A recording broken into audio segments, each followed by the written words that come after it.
Ова е езерото Младост близу Велес, каде повторно се видливи траги од фекалии кои лебдат на површината. Загадувањето може да се види на неколку плажи на брегот на езерото, кој денеска дополнително се чистеше. Проблемот со загадувањето на езерото не е нов.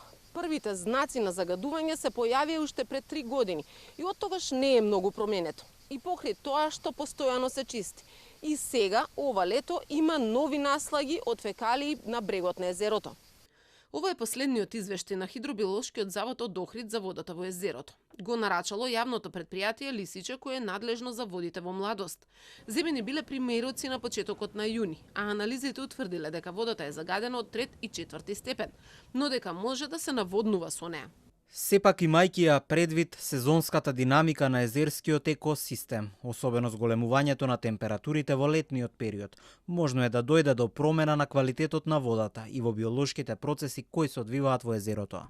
Државниот еколошки инспекторат предходните 3 години до општина Велес и ЈКП Дервен алармираше дека мора да се стави во функција малиот колекторски пречистителен систем, но и да се приклучат околните домаќинства на селбата Отовица. Сметаше дека фекалиите не смеат да се излевеат во Отовичка река од каде се полни езерото, а и дека во негова близина има септички јами. Исто така е неопходен и нов дотур на вода.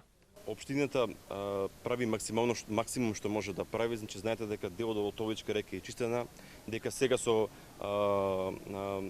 периодот што следи имаме уште 900 метри чистење на Отовичка река.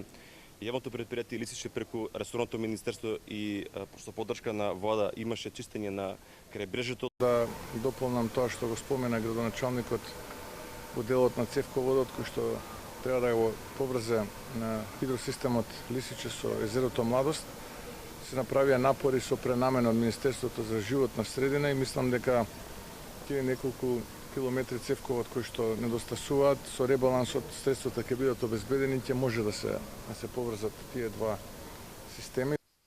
Во меѓувреме и Центарот за јавно здравје Велес објави дека испитувал водата на 1 јули. Со назнака важно заклучува дека постои појава на алги и на пена и на голема количина на биомаса, густи пифтиести сунгерести наслаги со жолто-кафеава боја, кои покриваат значителен дел од крајбрежјето.